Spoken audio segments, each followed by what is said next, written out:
Seryoso Marisa, para kang magnet na mabilis makakuha ng atensyon. Hindi ka yata aware pero ang ganda-ganda mo talaga. Bahagyang namula si Marisa na humihigop ng kanyang juice. Kung ano-ano na namang compliment ang natatanggap niya mula sa kaibigang si Laura. Inikot niya ang kanyang mga mata kahit na hindi niya maitago ang nakakatuwang ngiti sa kanyang mga labi. Sanay na ang mga kaibigan niya na pag-usapan ang kanyang kagandahan, kaya parang naging ordinaryong topic na lang sa kanya. Palaging sentro ng paghanga ng kanilang maliit na bayan, si Marisa. Napailing si Marisa. Marami pa namang magaganda dito Yung anak ni Aling Anita, saka ni Aling Sunto. Magaganda naman din yung mga yon. Hindi ko naman gustong kunin ang atensyon ng mga tao. Sadyang hindi ko lamang mapigilan na tumitingin sila sa akin. Masyado kang mahinhin, Marisa. Bulong ni Emily. Mahina ang boses ngunit puno ng senseridad na tono. Nakikita naming lahat kung papaano ka tingnan ng mga tao. Parang meron kang ganitong aura sa paligid mo na imposibleng baliwalain.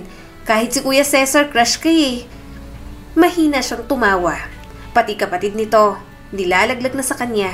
Bumaba ang tingin ni Marisa sa kanyang plastic cup. Hindi niya talaga alam ang tamang salitang sasabihin kapag pinupuri ng ganoon. Napabuntong hininga si Marisa. Ewan ko nga rin kung bakit ganito. Ang dami ring umaamin sa akin na lalaki. Kahit hindi ko naman sila kilala. Umaamin sila sa akin na gusto nila ako. Tumango si Laura. Halos lahat naman, Marisa. Ang dami kong kilala na gustong mapalapit o makilala ka. Kahit ng bagong estudyante sa kabilang section, nakuha mo agad ang atensyon. Wala siyang tigil magtanong tungkol sa'yo. Nagtaas ng kilay si Marisa. Sino? Si Alfred? Narinig ko ng pangalan niya. Siya yung bagong lipat dito sa atin, di ba? Tumango naman si Emily. Oo, siya nga. Narinig kong sinabi niya sa isang tao na umaasa siyang makilala ka. Sure akong pipila na yun sa mga manliligaw mo. May madadagdag ka na naman sa listahan ng mga patay na patay sa'yo, Marisa. Tumawa naman si Laura. Alam mo, dapat may fan club ka Para kang artista dito sa atin. Sikat na sikat, lalo na sa mga lalaki. Umiling si Marisa, kahit namumula na ang pisngi niya. Hindi naman ganun kasimple. Ayoko rin naman na palagi nila akong pinupuri. Nakaka-pressure. Parang laging kailangan kong mamit ang expectations nila sa akin. Yun talaga ang kanyang nararamdaman. Nagpapasalamat siyang may nakaka-appreciate ng kagandahan niya. Pero hindi naman sa lahat ng pagkakataon, maganda ang tingin niya sa kanyang sarili. Nagpalitan ng tingin ang kanyang mga kaibigan. Napabuntong hininga siya. Alam niyang lumilipas ang pisikal na ganda ng isang tao. Kaya hindi niya maintindihan kung bakit gusto ng iba na mapalapit sa kanya dahil doon. Mas matatanggap niya pa kung dahil sa ugali niya. Marisa, ano na naman yan? Ang dami talagang manliligaw Asar sa kanya ng isa niyang kaklase. Nahihiya siyang ngumiti. Dadalhin ko, parang ang sama ko naman kung may iwan ako. Halos hindi na makita ni Marisa ang daan. Ang dami niyang dalang mga teddy bear, chocolates at flowers. Lahat ng yon galing sa kanyang mga manliligaw at may crush sa kanya. Pero wala roon ang kanyang saya. Halos hindi mapigilan ni Marisa ang kanyang pananabik habang papalabas sa school. Isang tao lang naman ang gusto niyang makita sa araw na yon. Si Efren, ang isa sa kanyang pinakamatinong manliligaw. Valentine's Day kaya marami siyang natanggap. Sa kabila ng maraming tao na humahanga na nakapaligid sa kanya, ang mga iniisip ni Marisa ay nakatuon kay Efren. Paborito niya itong manliligaw at tinuturing niya ng mahalaga sa kanyang buhay. Marisa, mabuti naman at nakauwi ka na. Napakadami naman yan. Manang-mana ka talaga sa akin. Ligawin din ako ng dalaga. Natatawang sabi ng kanyang ina. Sumabat naman ang tatay niya na abala sa kinukumpuning makina. Nakapila nga ako sa maliligaw ng mama mo. Ako ang may pinakamurang tsokolate na dala at peke ang binibigay na bulaklak. Pero wala siyang nagawa sa karisma ko. Ako pa rin ang sinagot. Pinanangkita ng mga mata ng kanyang ina ang tatay niya. Malamang, pinikot mo kaya ako, mabuti na lang. Mahal na rin kita noon. Mahina namang tumawa si Marisa. Ang kanyang mga magulang ang role model niya pagdating sa pag-ibig. Balang araw, gusto niyang maging ganoon ang pagsasama nila ng mapapangasawa niya. Simple lang na nagmamahalan at nagtutulungan sa buhay kapag nahihirapan. Kaya nga lumaki rin siya ng maayos kasi ganoong klase ng mga magulang ang ibinigay kay Marisa. Parating na po si Efren Kuminang ang mga mata ni Marisa sa pananabik. Mahinang tumawa ang kanyang ina. Alam kong siyang pinakagusto mo sa lahat ng manliligaw mo. Boto rin kami ng tatay mo sa kanya.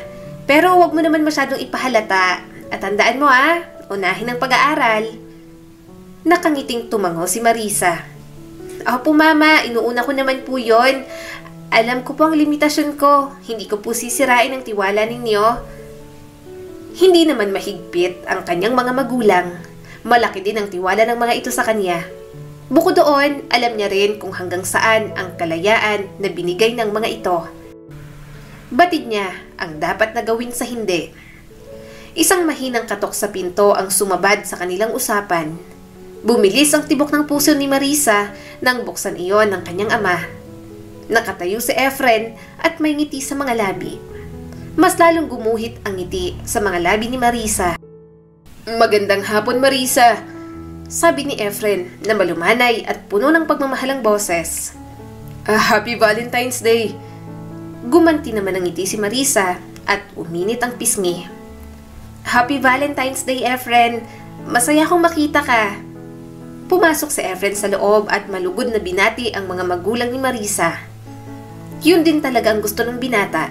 May respeto ito sa kanyang mga magulang. Pwede ko po bang ayain si Marisa sa isang date? Tanong ni Efren sa kanyang ina't ama. Tumango naman ang tatay niya. Sige, basta bago mag-alas 9, iuwi mo na ang aming anak. Mag-ingat kayo. Ikaw nang bahala kay Marisa. Mabilis siyang pumasok sa kwarto. Agad siyang nagbihis. Ayaw niya namang makipag-date nang nakasuot ng school uniform. Simple lang naman ang kanilang mga date. Kumakain sila sa restaurant at naglalakad-lakad sa parke. Kapag si Efren talaga ang kasama niya, hindi siya nababagot. Aaminin ko, nagsiselos ako. Ang dami mo pala talagang manliligaw. Ang dami mong natanggap na regalo. Kailangan ko sigurong mas galingan pa sa panliligaw. Marahang sabi ni Efren habang nakatitig sa kanya. Napatingin si Marisa sa binata. Efren, hindi mo kailangang magselos. Ikaw ang pinaka-inaalala ko sa lahat ng mga manliligaw ko. Ramdam mo naman siguro yon. Ayaw kong tanggapin yung iba at paulit-ulit ko nang binabasted. Pero talagang makulit pa rin talaga. Saglit na hinanap ng mga mata ni Efren ang mga mata niya na parang nangangailangan ng katiyakan. Gusto ko lang makasigurado na alam mo kung gaano ka kahalaga sa akin. Hindi ako magsisikap ng ganito. Magpapabalik-balik sa'yo kung hindi, Marisa. Lumapit si Marisa at marahang inilagay ang kamay sa ibabaw ng kamay nito. Alam ko, Efren, lahat ng mga regalo at kilos na yon mula sa iba, hindi binabago ang nararamdaman ko para sa'yo. Bumalik ang ngiti ni Efren. Salamat sa sinabi mo. Mas napanatag ako. Gusto ko lang maging masaya ka at kung ibig sabihin ay paghihintay hanggang sa makatapos ng pag-aaral, maghihintay ako. Bumilis ang tibok ng puso ni Marisa. Sana mahintay mo pa ako, Efren. Inaasahan ko talaga kung ano ang hinaharap para sa atin. Handa silang maghintay sa isa't isa. Kahit naman hindi na nila sabihin, ramdam nilang pareho silang nagmamahal. Mga pangarap lang muna talaga ang kanilang uunahin. Pero may mga pangyayari talaga sa buhay ng isang tao na palaging hindi inaasahan. Inatake sa puso ang kanyang ama. Rason para mabawian ito ng buhay. Ang haligi lamang ng tahanan ang talagang kanilang inaasahan. Hindi rin kinaya ng kanyang ina ang pagkawala ng tatay niya. Kaya 8 buwan lamang ang lumipas, ang kanyang mama naman ang dinapuan ng sakit at nawala sa mundo. Hindi alam ni Marisa ang gagawin noong mga panahon na yon. Para siyang naliligaw. May mga kamag-anak siya pero nasa malalayong probinsya. Siya lang ang naiwan doon at si Efren lang ang tao na tanging dumamay sa kanya. Marisa, halika na. Kanina pa tayo dito. Malapit nang bumuhos ang ulan. Kapag naabutan tayo, siguradong magkakasakit ka. Sabi sa kanya ni Efren. Umiling siya. Lumuhod si Marisa sa mamasa-masang damuhan. Bumagsak na naman ang kanyang mga luha. Hindi niya matanggap na nawala ang kanyang mga magulang sa parehong taon. Ano bang ginawa kong mali? Bakit sa akin nangyari to? Sobrang bait ng mga magulang ko kaya bakit kailangang bawiin agad sila sa akin? Lumuluha na sunod-sunod niyang tanong. Huminga siya ng malalim. Lumapit si Efren at lumuhod sa tabi niya. Nandito pa ako, Marisa. Hindi kita iiwan. Sasamahan kita kahit anong mangyari. Kumapit siya sa yakap ng binata. Hindi ko alam kung paano magpapatuloy, Efren. Napakabigat ng pakiramdam. Pakiramdam ko lahat na lang ng kamalasan napunta sa akin. Pinunasan ni Efren ang kanyang mga luha. Alam kong mahirap. Naiintindihan ko kung ano talagang pinagdadaanan mo. Pero kailangan mong lumaban. Magpatuloy ka sa buhay. Hindi gugustuhin ng mga magulang mo na palagi kang magluluksa. Napabuntong hininga si Marisa. Ngunit paano na ako ngayon? Hindi ko alam kung paano ko aayusin ang lahat. Wala na sila. Sila lang ang inaasahan ko. Mahal na mahal ko sila. Hindi mo kailangan mag-alala tungkol dyan ngayon. Malumanay na sagot ni Efren. Nandito ako para suportahan ka. Hindi kita pababayaan. Tutulungan kita sa pag-aaral mo. Sisiguraduhin kong ibibigay lahat ng kailangan mo. Malalampasan natin to ng magkasama. Bahagyang nanlaki ang kanyang mga mata. Hindi mo kailangan gawin to, Efren. Girlfriend mo lang ako. Hindi mo dapat ako gastusan. Sa akin ka, hinabili ng mga magulang mo bago sila mawala. Sa pagiging mag-asawa rin naman ang bagsak natin, Marisa. Mapapaaga lang ang responsibilidad ko sa'yo. Sasakay ako sa barko at mag-iipon lang ako. Kapag nakatapos ka na sa pag-aaral, bibigyan kita ng magandang kasal. Hinaplos nito ang kanyang mukha. Hindi ka nag-iisa dito, Marisa. Kasama mo ko. Tumango si Marisa. Bumagal ang kanyang mga luha habang tinatanggap ang mga sinabi ni Efren. Maniniwala siya sa mga pangako nito. Alam niyang hindi siya iiwan ng kanyang nobyo. Habang lumalalim ang gabi, patuloy siyang niyakap ni Efren. Bawat bulong nito, nagbibigay ng kapanatagan sa kanya. Nakakita ng kislap ng pag-asa si Marisa. At sa sandaling yon, sa tabi ng binata, medyo gumaan ang lahat para sa kanya. Katulad ng pangako ni Efren, pinag-aral nga siya nito. Wala naman siyang ibang ginawa kundi ang mag-aral ng mabuti. Minsan lang din siyang sumama sa gimmick ng kanyang mga kaibigan. Mas inisip niya ang kinabukasan para sa kanilang dalawa ni Efren. Ulilang lubos na rin naman kasi ang kanyang nobyo. Wala na rin ang tanging lola na nag-alaga dito. Pinag-aral lamang ang sarili kaya may narating pa rin sa buhay. Parehong umikot ang mga sarili nila sa isa't isa.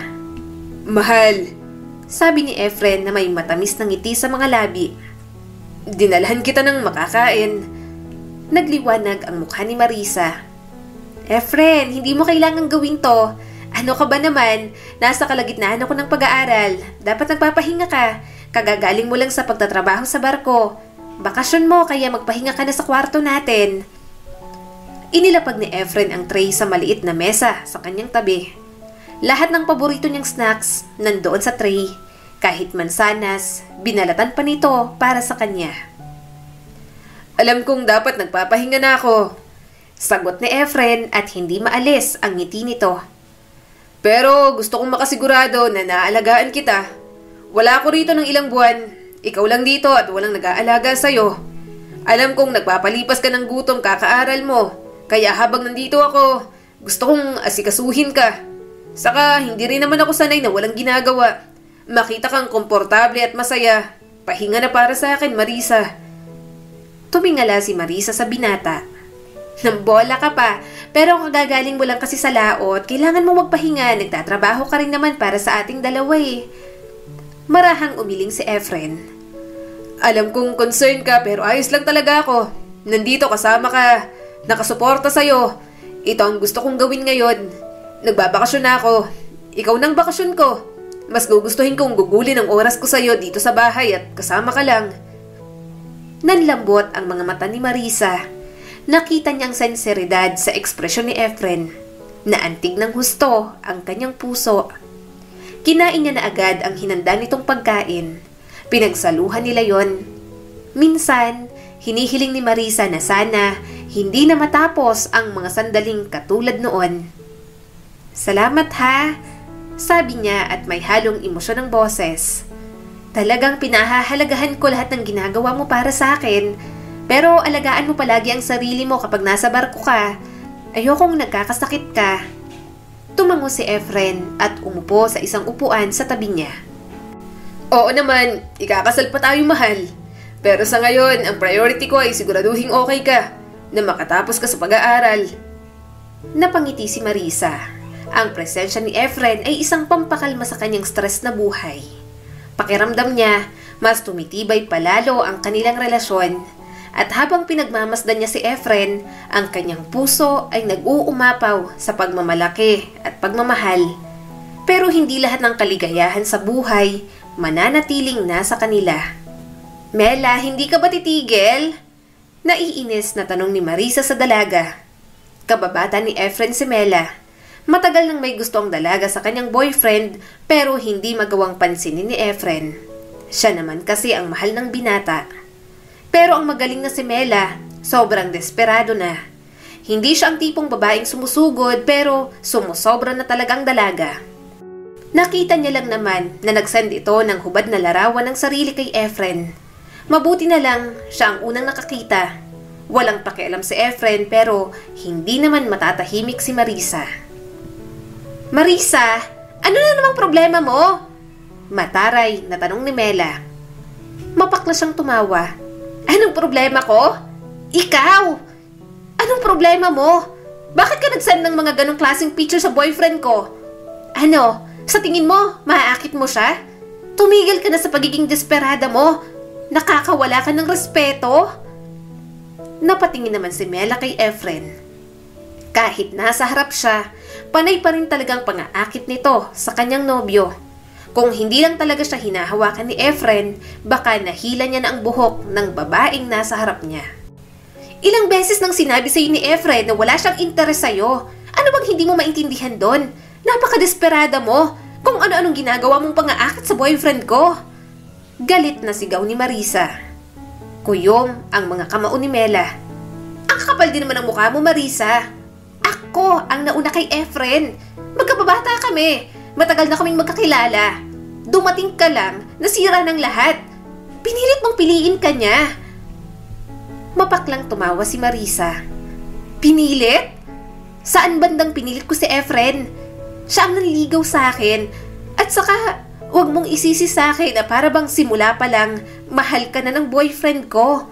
Kasi, dumating man ako hindi sa buhay niya. Kung mahal ka talaga niya, sana noon pa lang, niligawan ka na niya. Walang chance na mapili ka dahil simula pa lang, ako na talagang pipiliin niya. Yan ang ipasok mo sa kokote mo." Tumigas ang ekspresyon ni Mela. "Ganun ba? Talaga ba? Ang sabihin mo, triggered ka. Alam na alam mong kaya kong agawin sa'yo si Efren." Mas lalo lang nadagdagan ang inis niya kay Mela. Gustong-gusto niya nang sapakin ang mukha nito. Pinipigilan niya lang talaga ang kanyang sarili. "Mahal, tara na. Hayaan mo na. Please, huwag ka nang makipag-away." Malambing na bulong sa kanya ni Efren. Nakaramdam ng matinding galit si Marisa. Hindi ito matututo kung hindi ko kumprontahin eh. Alam na may girlfriend na yung tao, nilalandi pa rin. Mahal mo ako at pinapahirapan niya tayong dalawa. Hindi marunong dumistansya ang Mela na yan? Bakit naman ako didistansya? Wala kang karapatan para sabihin sa akin yan. Magkaibigan kami. Mas matagal na kaming magkakilala kaysa sa'yo. Tumaas ang boses ni Mela at kumislap sa mga mata ang galit at desperasyon. May connection kami ni Efren. Hindi mo... Hindi. Pinutol na ito ni Efren. Wala na tayong connection, Mela. Sa ginagawa mo to sa amin ni Marisa, mas lalong hindi ko na gustong maging kaibigan ka pa.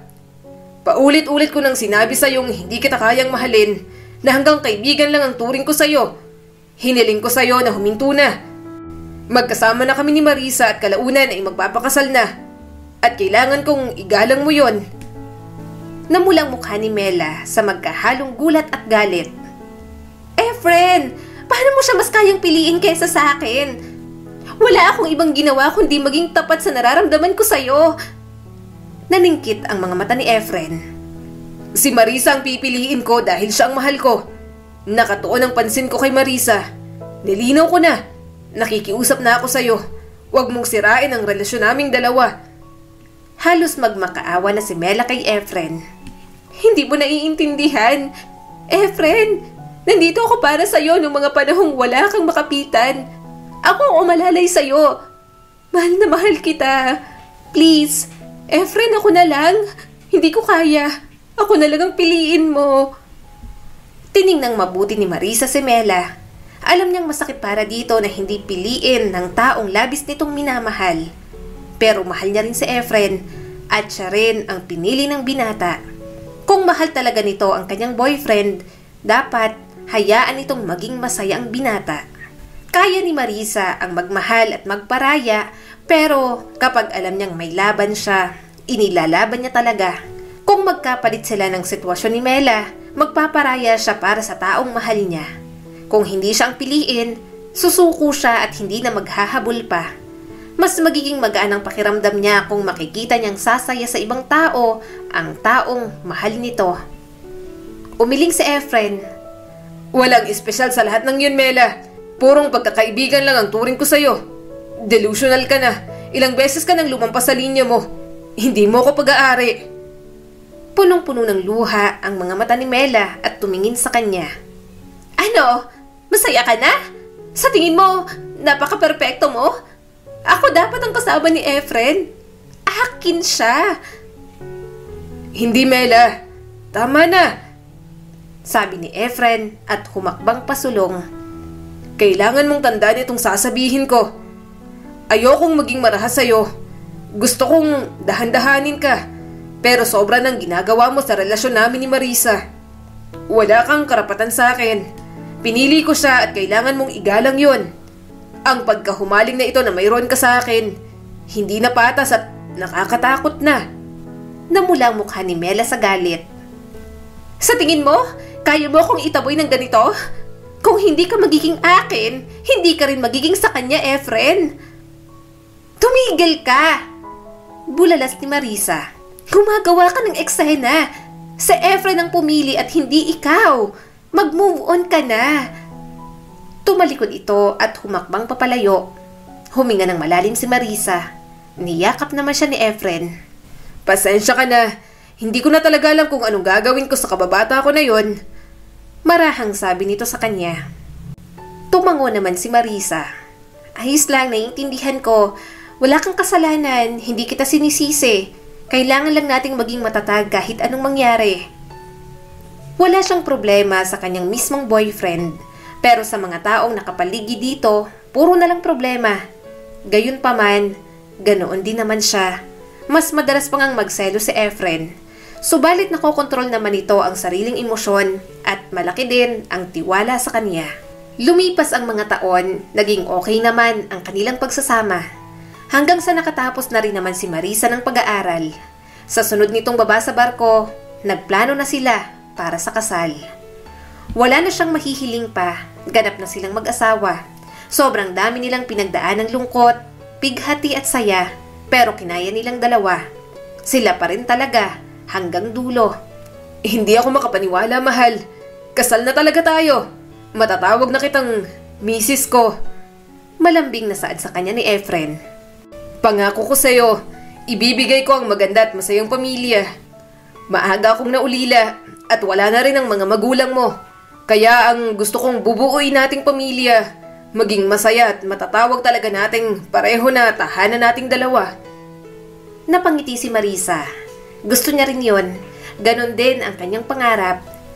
Ibibigay nila sa mga magiging anak nila ang masaya at hindi mahirap na pamumuhay. Sa mga unang taon ng kanilang kasal, naging abala talaga sila sa pag-iipon at pagtatrabaho. Sa Maynila siya nagtrabaho bilang financial consultant, habang nasa barko naman ang kanyang asawa. Pero nang dumating sa buhay nila ang panganay na si Marcus, siya na ang tumigil sa pagtatrabaho. Mahal, sige na, doon na tayo sa kwarto. Gustong gusto ko na talaga. Miss na kita.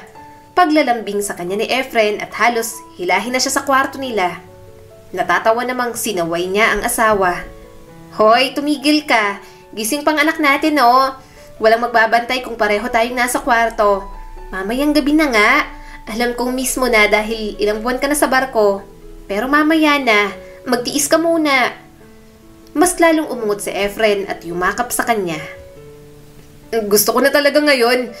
Marisa, sabik na ako sa'yo. Ilang buwan ako nagtiis nang hindi ka kasama.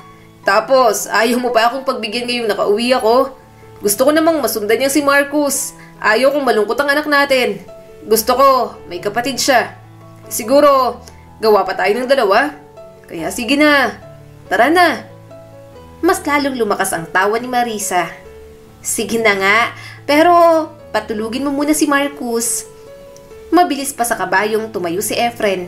Bigla nitong binuhat si Marcus at inuto-uto. Natatawa na lang siya nang pilitin itong matulog ang anak nila. Pero mataas pang energy ng bata, kaya sa huli, si Efren ang nakatulog. Kapag bakasyon talaga ni Efren, walang araw na hindi siya pinapatawa ng kanyang asawa. Kaya kahit long distance relationship sila, hindi niya masyadong dinidibdib. Alam niya rin naman kasi na napakabait ng asawa niya at hindi pabaya sa pamilya. Hanggang sa nadagdagan ng 2 pa ang kanilang mga anak. Biniyayaan sila ng 3 lalaki. Yun nga lang, may nakita silang problema sa kanilang bunso. Hindi karaniwan ang liit ng mga braso at mga binti ni Rainiel. At nang pina-check up nila, doon na nila nalaman ang problema. Sorry, Marisa. Hindi ko alam na magiging ganito ang bunso natin. Umiiyak na sabi sa kanya ni Efren. Tumulo na rin ang kanyang mga luha at hinaplos ang mukha ng kanyang asawa. Wala kang kasalanan. Please, huwag kang mag-sorry. Hindi naman natin parehong gustong mangyari yun kay Rainiel. Pero patuloy pa rin sa pag-iyak si Efren. Akala ko wala lang. Pero sa lahi namin galing ang mga little person. May 2 kong pinsang pareho ng kondisyon ni Rainiel. Kaya sorry talaga, Marisa. Sorry sa anak natin. Kahit sabihin mong wala akong kasalanan, genes ko pa rin yun. Ako pa rin ang nagpamana sa anak natin. Huminga siya ng malalim at niyakap ang kanyang asawa. Hinayaan na lamang ni Marisa na damhin ito ang bigat ng nararamdaman. Wala naman siyang sinisisi, tanggap niya rin kung ano si Rainiel at ang kinakatakot niya lamang ang buhay na kahaharapin ng kanilang bunsong anak. Simula nang malaman nila yung mag-asawa, gusto man sana nilang sundan pa at sumubok pang magkaroon ng anak na babae. Natakot na si Efren. Ayaw na nito na muling madagdagan pa ang mga magkakapatid. Naiintindihan niya kung para saan ang takot nito.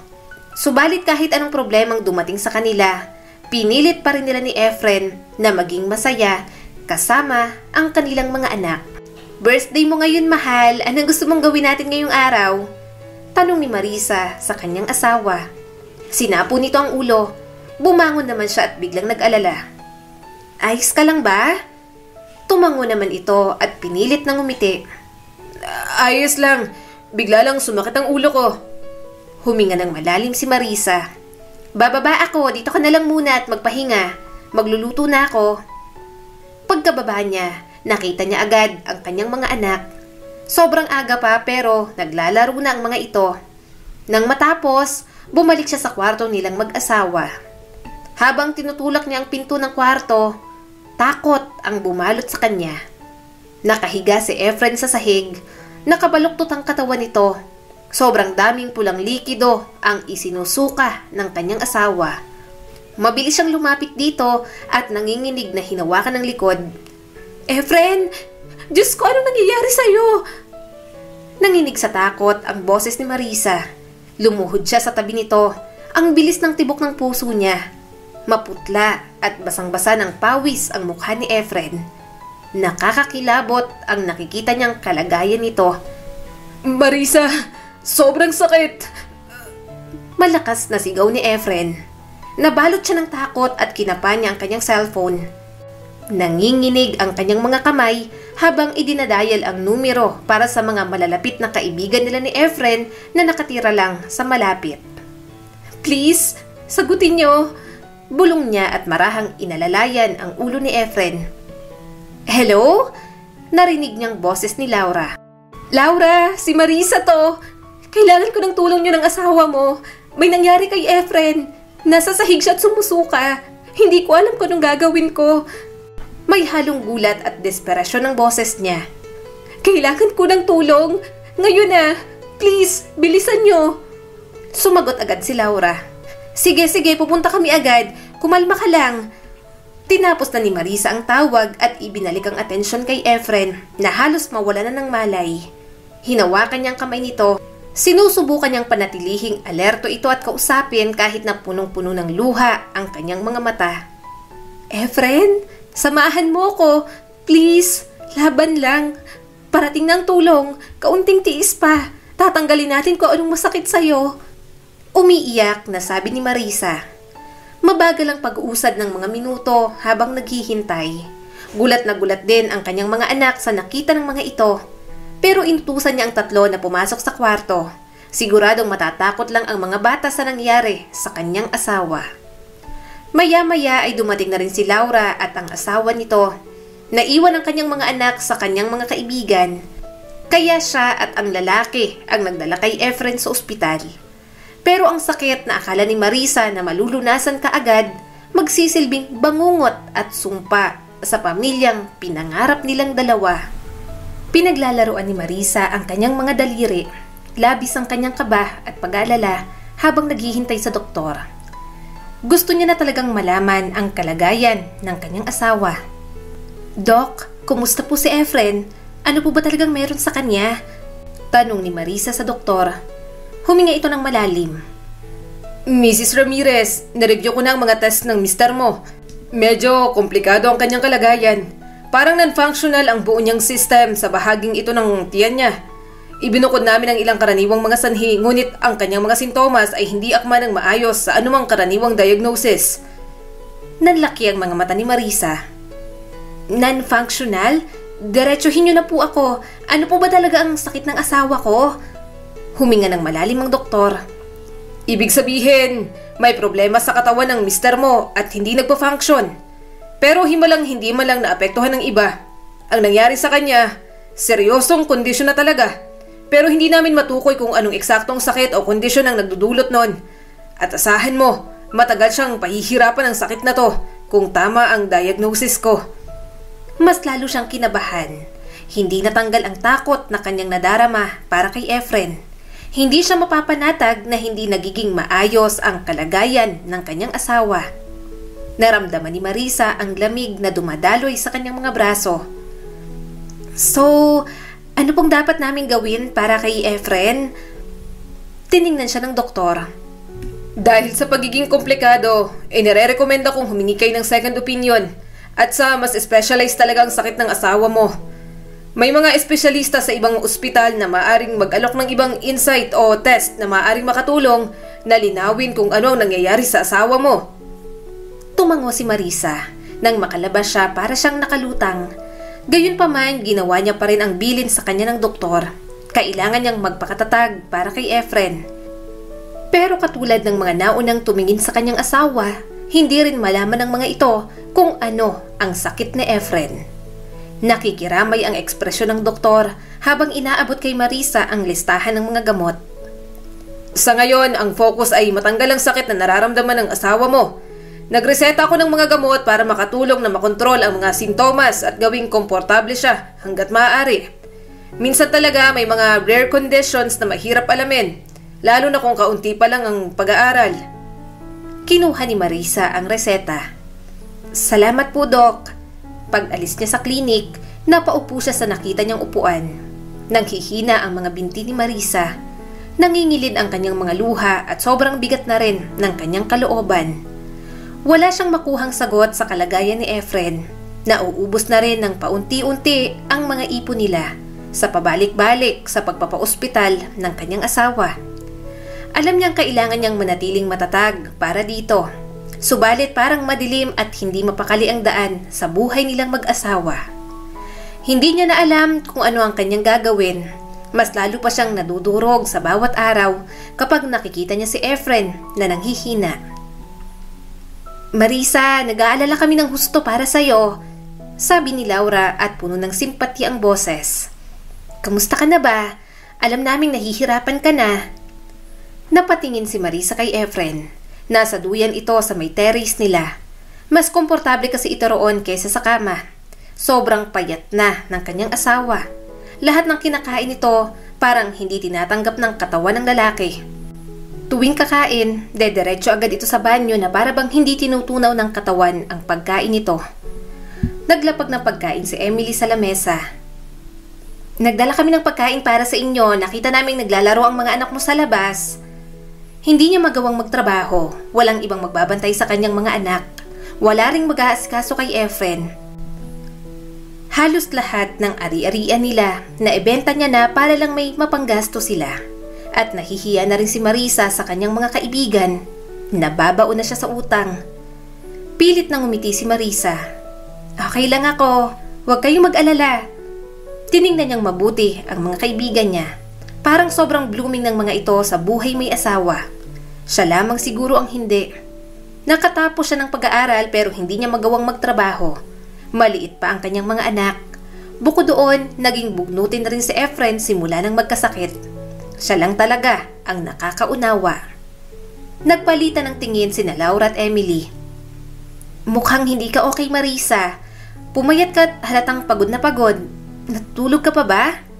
Sigurado ka bang okay ka lang? Napabuntong hininga si Marisa. Ilang buwan pa lamang naman na mahirap. Kaya ko pa naman. Kailangan ako ni Efren at ang mga bata. Hindi ako pwedeng panghinaan ng loob. Huminga ng malalim si Emily. Hindi mo kailangang gawin ang lahat ng to ng mag-isa. Nandito kami para tumulong. Basta kapag may kailangan ka, magsabi ka lang sa amin, ha? Napakagatlabi si Marisa. Ayaw niya nang gawin yon. May hiya pa rin naman siya sa katawan. Ayokong mabigatan kayo sa akin.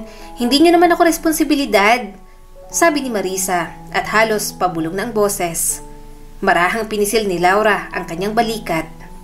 Okay lang na humingi ng tulong, Marisa. Tao ka lang. Marami ka ng pinagdaanan at mahalaga ka sa amin. Tuluyan ang nabasag ang pagpapanggap ni Marisa. Ang mga pader na itinayo niya sa kanyang kalooban ay tuluyang gumuho.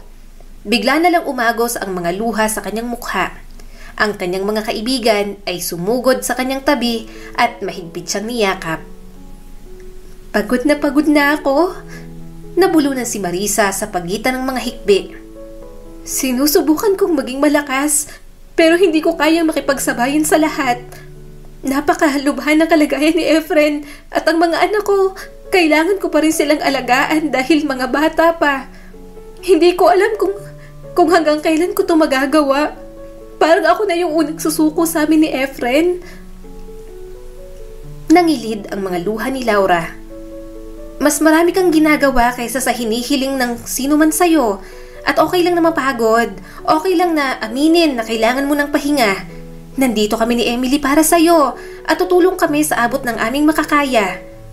Tumango si Emily bilang pagsang-ayon. Mahal ka namin, Marisa. Gusto ka namin suportahan sa anumang paraan. Laban lang. Kaya mo yan. Huminga ng malalim at nanginginig si Marisa. Alam niyang kailangan niyang magpatuloy para kay Efren at para sa kanyang mga anak. Pero minsan, kailangan niya ring huminga mula sa lahat ng problema. Salamat, sabi ni Marisa at nanginginig pa rin ang boses. Hindi ko alam kung anong gagawin ko kung wala kayong dalawa. Alam niyang mahirap pa rin ang hinaharap, ngunit sa suporta ng kanyang mga kaibigan, nadama niyang mas handa siyang harapin ng lahat. Sa mga sumunod na taon, naging ganoon pa rin ang kondisyon ni Efren. Walang pinagbago, bahagyang lumaki na rin ang kanyang mga anak. Gayunpaman, sa sobrang abala ni Marisa sa kanyang asawa at trabaho, ni hindi niya namalayan ang nangyari kina Marcus at Jimboy. Bakla kayo pareho? Nasasaktang tanong ni Marisa. Umiyak naman ang kanyang panganay na si Marcus. Sorry po, Mama. Ganito po talaga kami. Hindi na po namin kayang pigilan. Tumulo ang kanyang mga luha. Wala naman akong problema sa mga bakla.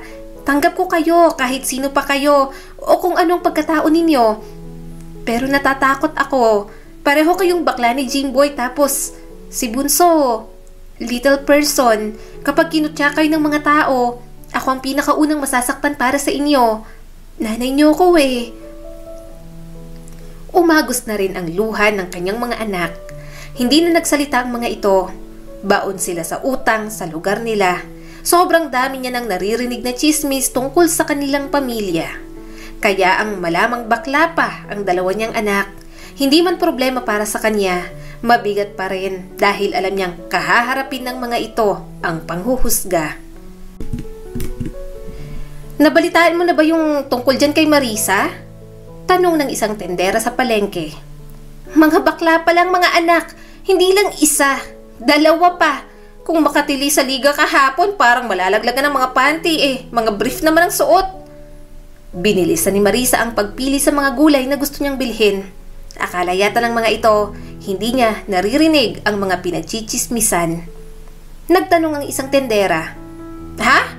Uso pa ba yung mga sumpa sa panahon ngayon?" Sumagot naman ang isa, "Sabi ng nanay ko, sinumpa daw yung mga yan, lalo na yung asawa, si Ka Efren. Marami raw nagkakandarapang babae dyan nung binata pa. Pati kay Aling Marisa, marami ring naliligaw. Pero ang mga nagkakagusto kay Ka Efren yung iba, may hibol talaga. Hindi nga raw matukoy kung anong sakit, hanggang gamot-gamot lang. May sakit ang asawa dahil sinumpa. Yung dalawang anak, bakla, tapos yung bunso, unano. Naghirap at nabaon pa sa utang. Yan bang hindi sinumpa?" Naglalakad na siya palabas sa palengke. Marami pa siyang hindi nabili, pero si Marcos na lang siguro ang kanyang uutusan. Hindi na kaya ni Marisa ang kanyang mga naririnig. Matagal niya nang naririnig yon na baka nga sinumpa ang pamilya nila. Kaya isang beses, dinala na nila sa albularyo si Efren. Sinabi ng mga ito na may kumulam daw na babae na galit kay Efren. Pero ayaw niyang maniwala. Mas naniniwala pa siya sa mga doktor at mas naniniwala pa siya sa kakayahan ng Diyos. Kaya lang, pagka-uwi ni Marisa, halos mawalan siya ng buhay nang makita ang kanyang asawang si Efren. May handa na itong tali. Isusuot na lang talaga nito ang ulo, pero mabilis niya itong itinulak. "Anong ginagawa mo? Efren, nababaliw ka na ba?" Malakas niyang sigaw habang umiiyak. Nanginginig siya sa sobrang sakit at galit. Pinutol niya ang lubid na nakatali sa kisame. Sinira niya rin ang upuang ginamit ni Efren. Humagulgol na ang kanyang asawa. "Gusto ko nang mawala. Pabayaan mo na ako. Hirap na ako." Lumuhod si Marisa at sinapo ang mukha ng kanyang asawa. "Lumaban ka! Lumaban ako para sa'yo. Kaya bakit mo gagawin to? Please, huwag mo nang uulitin yon." Mahigpit siyang niyakap ni Efren. Pagod na akong makita kang nahihirapan. Ayoko nang maging pabigat sa'yo, Marisa. Sorry, kasalanan ko lahat. Nangako akong bibigyan ka ng magandang pamilya pero hindi ko nagawa. Nabigo kita." Umiling si Marisa habang habol ang hininga. Mahal na mahal kita. Mahal na mahal ka namin ng mga anak mo.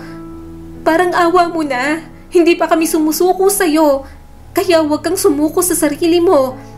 Kaya natin lahat. May pag-asa pa. Naniniwala kong gagaling ka rin. Pakiusap. Huwag mo na ulit gagawin to. Kapag nawala ka, kasama mo rin akong mawawala. Naiintindihan mo ba? Asawa kita. Sa hirap at ginhawa. Hindi ko naisip na iwan ka.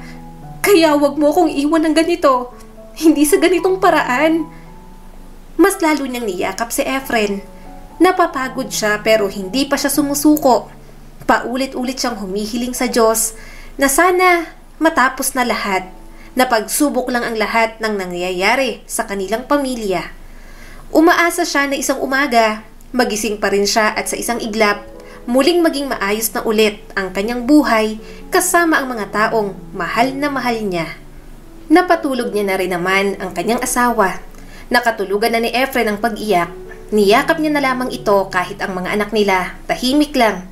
Wala nagtatangkang mag-open ng nangyari. Sina Marcos at Jimboy na rin ang naglinis ng mga sinira niya kanina. Tiningnan niyang mabuti ang mukha ni Efren. Mahal na mahal niya ang kanyang asawa. Sobrang dami nang nagawa nito para sa kanya. Noong mga panahon na nawala ang kanyang mga magulang, ito ang umalalay at sumuporta sa kanya. kaya wala siyang dahilan para sukuan si Efren. Sa mga sumunod na araw, mas ipinakita ni Marisa at ng mga anak nila ang pagmamahal nila kay Efren. Kahit nahihirapan siya, sinikap niyang hindi ipahalata iyon sa kanyang asawa. Hindi lang naman yon ang unang beses na gusto nang mawala ni Efren. Maraming beses na rin itong nagtangka, pero lagi niya pa rin napipigilan. Hinding-hindi siya papayag na gawin ito yon. Naniniwala siyang may dahilan pa kung bakit nabubuhay pa rin ito hanggang ngayon. Lumabas si Marisa sa grocery store. Dala niyang 2 malaking eco bag. Akmang bubuksan na niya ang kanyang ngarag-ngarag ng sasakyan nang may pamilyar na boses ang tumawag sa kanyang pangalan. Marisa! Tawag sa kanya ng isang lalaki. Lumingon siya at nakita niya itong humahakbang patungo sa kanya. Alfred? Bakit? Anong ginagawa mo dito? Inaasahan ko lang na makita ka at tama nga ako. Nandito ka para mamili. Sabi pa ni Alfred at lumawak ang ngiti. Gusto sana kitang makausap. Binuksan ni Marisa ang sasakyan at inilapag ang mga pinamili niya. Sige, ano bang kailangan mo? Humakbang ito palapit sa kanya. Tumaas naman ang isang kilay ni Marisa. Dati niya itong manliligaw kaya medyo naiilang siyang lumapit ito sa kanya. Ngumisi naman si Alfred. Gusto ko sana pag-usapan kung ano meron sa atin nun. Wala pa rin akong asawa hanggang ngayon. Baka naman ngayon, pwede na. Nabawasan ang pasensya ni Marisa. Alfred, ano ba naman yung sinasabi mo? May asawa na ako, hindi mo ba alam? Bahagyang naningkit ang mga mata nito. Kasal? Ano naman? Maituturing mo pa bang asawa si Efren? Laging... May sakit ang asawa ko, Alfred. Putol niya agad sa binata. Marami na kaming pinagdaanan, hindi ako interesado sa sinasabi mo. Kung wala ka pang asawa, maghanap ka ng iba. Saglit na napawi ang ngiti ni Alfred. May sakit nga, di ba? Narinig ko na malala na at halos hindi na tumanggap ng pagkain ng katawan. Hindi na magtatagal ang asawa mo. Dapat maging handa ka na. Ako, nandito ako. Gusto kong malaman mong willing ako para sa'yo. Handa ako rin tanggapin ang mga anak mo. Namula ang pisngi ni Marisa sa galit. Wala kang respeto sa akin, sa pagsasama namin ng asawa ko at sa pamilya ko. Talagang kaya mong sabihin sa akin yan? Napailing si Alfred. Marisa, mag-isip ka nga. Mabuti nga't hinahain ko ng sarili ko sa'yo. Tingnan mo nga ang sarili mo. Sobrang pumayat ka at halatang stress ka kaalaga sa asawa at mga anak mo. Kapag ako ang naging sunod mong asawa, hinding-hindi ko ipaparanas yun sa'yo. Sa mga narinig ko, hindi naman mukhang magtatagal ang asawa mo. Kung ako sa'yo, hindi ako mag-aaksaya ng oras na itali ang sarili ko sa isang taong napaka... Tumigil ka? Nakakairita ka na? Sa'yo na yung alok mo. Isaksak mo sa baga mo. Hinding-hindi kita kailangan sa buhay ko. Putol ni Marisa sa lalaki. Hindi mo dapat husgahan ng asawa ko. Sa harap ko pa talaga? Wala kang alam sa pagsasama naming dalawa. Kaya tumigil ka kung ayaw mong magdilim ang paningin ko sa'yo. Madali para sa'yo, Alfred, na tumayo dito at maliitin si Efren. Hindi mo naman naranasan lahat ng paghihirap ng asawa ko.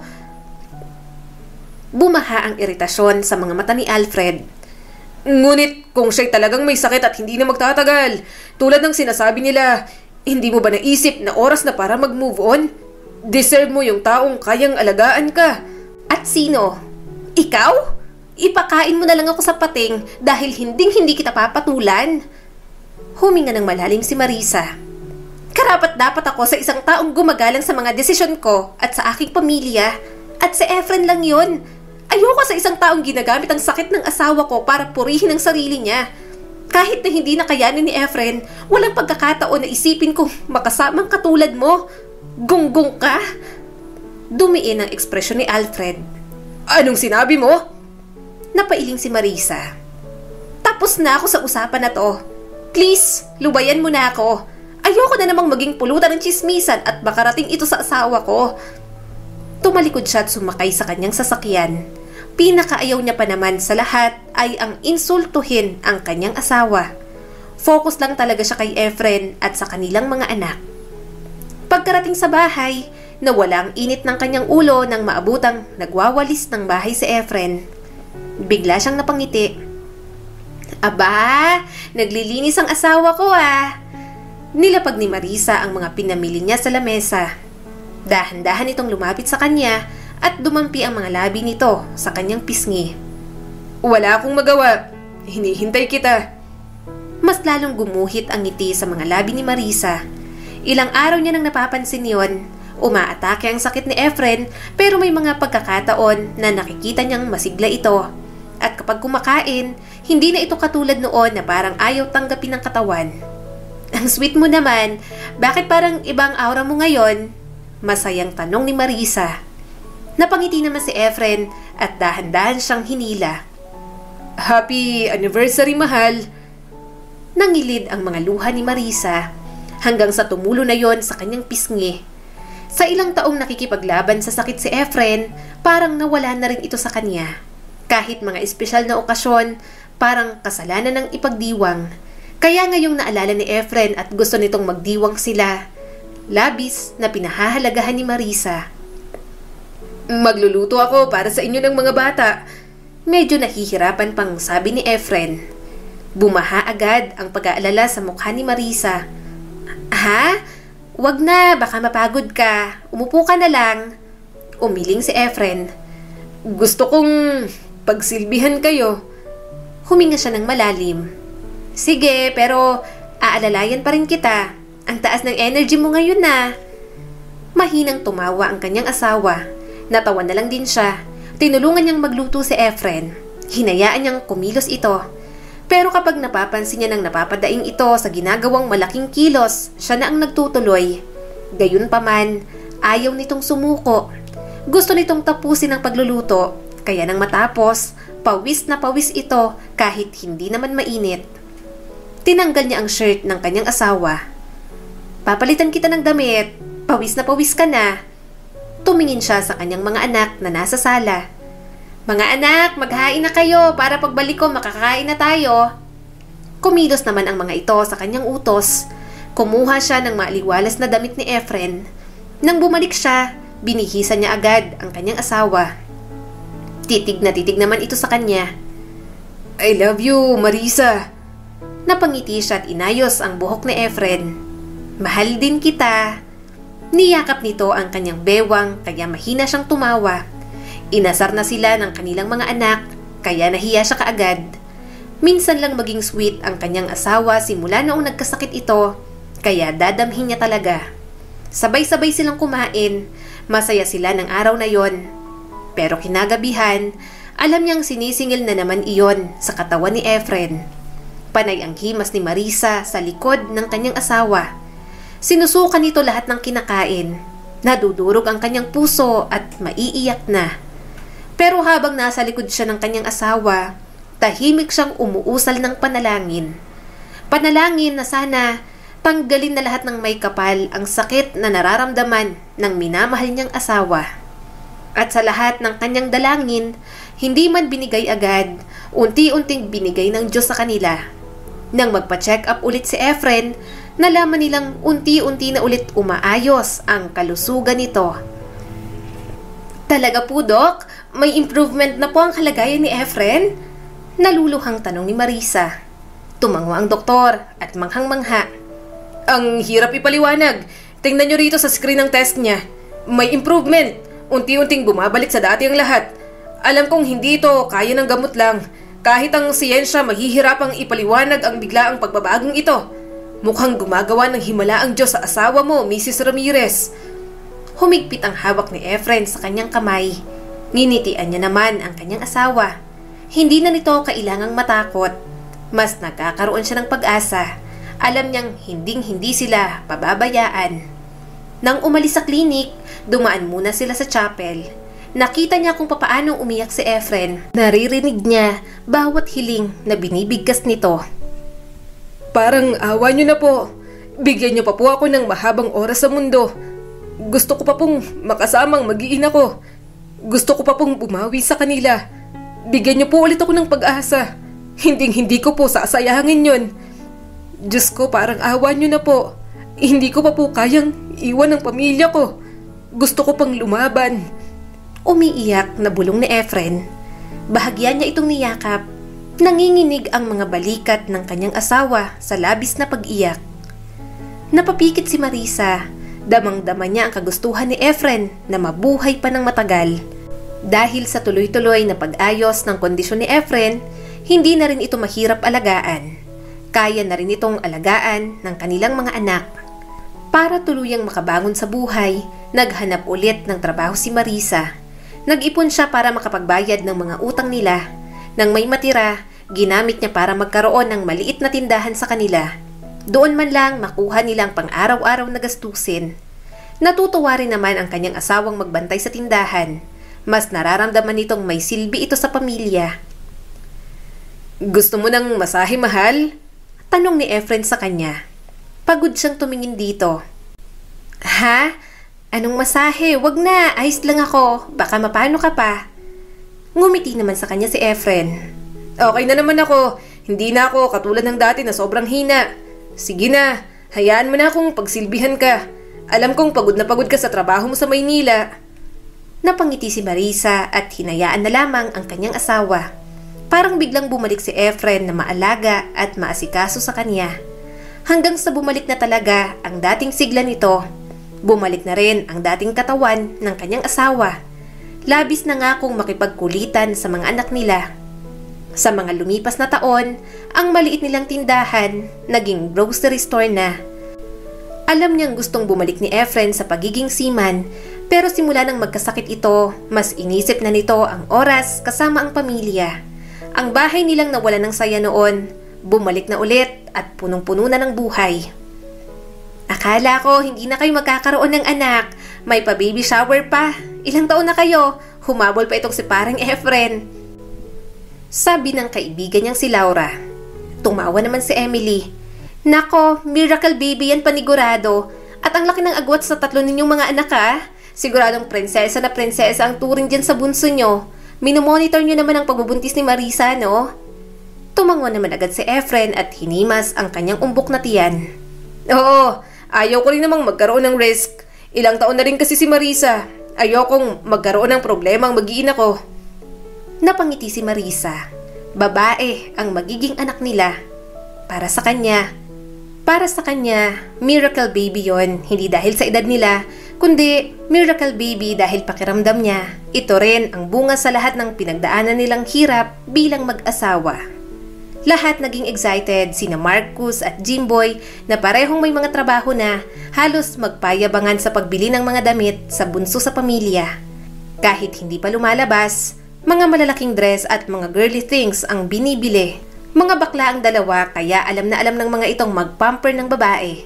Ang kanya namang bunsong si Rainiel na kahit hindi abot ang kisame, inayos ang nursery room. Oh, mahal, dahan-dahan lang. Sabi sa kanya ni Efren at agad siyang inalalayan. Mahina siyang tumawa. Buntis ako pero hindi ako baldado. Napaka-OA mo talaga. Nang makapasok sila sa ospital, natigilan sila pareho nang makasalubong si Mela. Napasinghap siya sa gulat nang makita ang babae. Sobrang payat nito at hinang-hinana. Para bang nakikita niya noon ang dating Efren na may sakit sa katawan ng Mela na nasa harapan nila. Nang makalagpas sila, hindi niya napigilang tanungin si Efren. Naniniwala ka ba na sinumpa ka niya? Huminga ng malalim ang kanyang asawa. Baka coincidence lang. Isa lang ang paniniwalaan ko. Yon ay ang kabutihang kayang gawin sa atin ng Diyos. Napangiti si Marisa. Tama ang kanyang asawa. Sobrang dami nilang pinagdaanan. Halos sumuko na sila sa kanilang mga buhay. Pero naniwala sila sa may kapal at ginawa namang posible ang mga bagay na akala nila ay posibleng mangyari. At ipinagpapasalamat nila yon araw-araw. Ang kwentong ito ay nagpapaalala sa atin na isa sa mga pinakamagandang uri ng pag-ibig ay ang pag-ibig na nagtitiis sa mga pagsubok ng buhay. Na kailangan ng isang taong tatabi sa atin kapag ang mga bagay ay hindi na naaayon sa ating gusto. Nasa pinakamadilim na sandali, ang isang tunay na nagmamahal sa atin ang siyang magliliwanag at lumalakad sa ating tabi hanggang sa makita na natin ang ating mga sarili. At huwag ring mawawala ang tiwala sa may kapal. Kapag siya ang nasa sentro ng ating buhay, tandaan na walang hamon ang hindi natin kayang lagpasan. Muli, ito po si Skylar Guro At sana may bago na naman kayong natutunan sa kwento natin ngayon. Maraming salamat po.